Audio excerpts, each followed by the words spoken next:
बोलत होते की कांद्याचं व्यापारी 2.25 लाख रुपयाला मागतोय, तर मग 1 मिनटं थांबा, आपण त्याची एक वास्तुकुंडली काढू. वास्तुकुंडली काढून आपल्याला त्याच्यामध्ये कळेल. तर मग एक वास्तूची पत्रिका टाकली ह्या जागेची, तर तुमची ती बराकी 8 लाख रुपयाला गेली पाहिजे. विकत असेल तर 15 दिवसांनी, 15 दिवसानंतरच तुम्ही विका.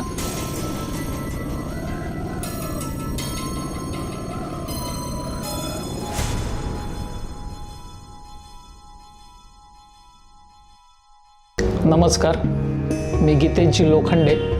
आज आपण जाणार आहोत पिंपळवंडी, तोतरबेट, संतोष मंडलिक यांच्या घरी वास्तू परीक्षण करायला. मी येतोय एक सकारात्मक परिवर्तन घेऊन. तुमची वास्तू म्हणजे तुमचं नशीब.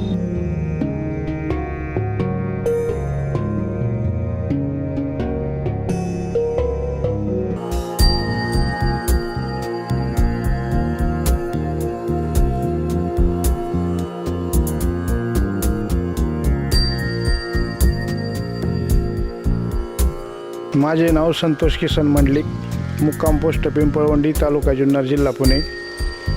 नमस्कार. आता तुम्हाला ह्या वास्तूमध्ये काय काय प्रॉब्लेम येतात ते मला जरा तुम्ही सांगा.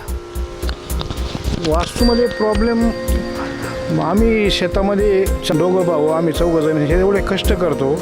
कष्ट करून सुद्धा काही शिल्लक राहत नाही. त्यामुळे आम्हाला वाटलं काहीतरी वास्तू दोष असावा. घराला 2 दरवाजे आहेत, पण तुमची पाण्याची जागा चुकीची आहे, किचन चुकीचं आहे, बऱ्याच गोष्टी चुकीच्या आहेत. आता ॲक्च्युली कसं असतं माहिती आहे का, हे बेसिक फंडा जो आहे का, आग्नेयाला किचन पाहिजे, ईशान्याला देवघर पाहिजे, हे बेसिक झालं. पण वास्तूमध्ये मॅटर काय करतं, तुमचा हा जो काय प्लॉट आहे तो प्लॉट म्हणजे वास्तू आहे, आणि त्या वास्तूमध्ये तुमचं हे घर जे आहे ते भवन आहे. पण बाकीचे लोक काय करतात, ते वास्तू समजूनच त्याच्यावरती ट्रीट करतात. बरोबर ना. पण मग ह्या ज्या वास्तूमध्ये जे काही दोष आहेत त्या तुमच्या भावनामध्ये येतात, आणि 30% फक्त काम करते तुमची वास्तूतली ऊर्जा. वास्तू 30% किती, 30% काम करते, आणि 70% काम करते तुमची लँड एनर्जी, जमिनीतली ऊर्जा.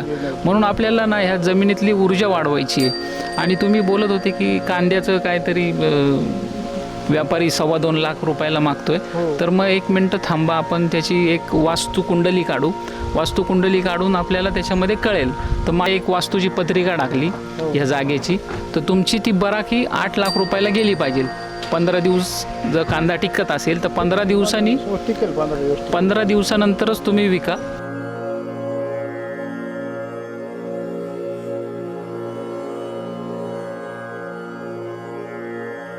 नमस्कार. आपण 1 महिन्याने भेटतोय. 1 महिन्यापूर्वी आपण आपली वास्तूतल्या रेमेडीज करायला सांगितल्या होत्या तुम्हाला. तर ते वास्तूतले उपाय जे काही तुम्ही केले, तर त्याचा काय अनुभव तुम्हाला आला? मी सांगितल्याप्रमाणे आम्ही सर्व बदल केले. बदल केल्यानंतर आम्हाला असं उत्साही वाटू लागलं, एक आनंद मनाला वाटू लागला. काहीतरी आपण बदल केल्याचा फायदा झाला. आणि तुम्ही सांगितलं होतं 15 दिवस कांदे विकू नका. मग आम्ही 15 दिवस थांबलो. पण 15 दिवसानंतर परत तोच व्यापारी बोलावला, जो आपल्याला 2,25,000 देत होता, तोच व्यापारी 8 लाख तोंडाने म्हणला, 8 लाख देतो तुम्हाला. मग आम्ही एवढं खुश झालो, सर्व घरातले सर्व खुश झालो आम्ही.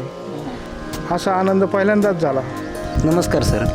म्हटलं एवढं परफेक्ट तुम्ही जे सांगितलं, परफेक्ट सांगितलं, ते कशाच्या याच्यावरती आम्हाला सांगितलं नाही यांना. तर तशाच माझ्या पण वस्तूचे एक फेरबदल करायचा आहे माझी इच्छा. पण त्यासाठी तुम्हाला मी मंडलिकांमार्फत तुम्हाला मी माझ्या घरी न्यायची इच्छा तुमच्यासमोर प्रकट करतो. आता तुमची जी जन्मपत्रिका असते, तुमच्या जन्मपत्रिकेतले दोष तुम्ही तुमच्या घरात तयार करतात. कारण ज्योतिष आणि वास्तू एका नाण्याच्या 2 बाजू आहेत. तर ज्यावेळेस मी येतो तुमच्या इथे चेकिंगला, त्यावेळेस मी टाईम कुंडली टाकत असतो त्या जागेची, आणि त्या टाईम कुंडलीमधनं मला कळतं का त्या जागेमध्ये काय दोष आहेत आणि तिथे काय घटना घडणार आहेत आणि काय घडलेलं आहेत. मी ज्यावेळेस मंडलिकांकडे आलो त्यावेळेस ते व्यापारी त्यांना काहीतरी 2.25 लाख रुपये बोलत होते.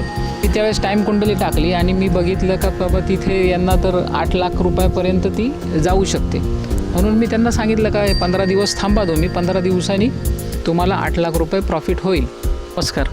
आता आपण जे वास्तूमध्ये बदल केले, ते वास्तूमध्ये बदल केल्यानंतर तुम्हाला काय अनुभव आले? तर पण गेलो, सुख समाधान आणि यश पण भेटलं, जरा चांगलं झालं खूप. कांद्याचे पैसे झाले का? हो कांद्याचे पण पैसे झाले माल खुश आहे? हो खूप कर नमस्कार. वास्तूमध्ये आपण जे काय बदल केले हो तर ते बदल केल्यानंतर तुम्हाला काही अनुभव आले ते सांगा. हो समाधानकारक झालं.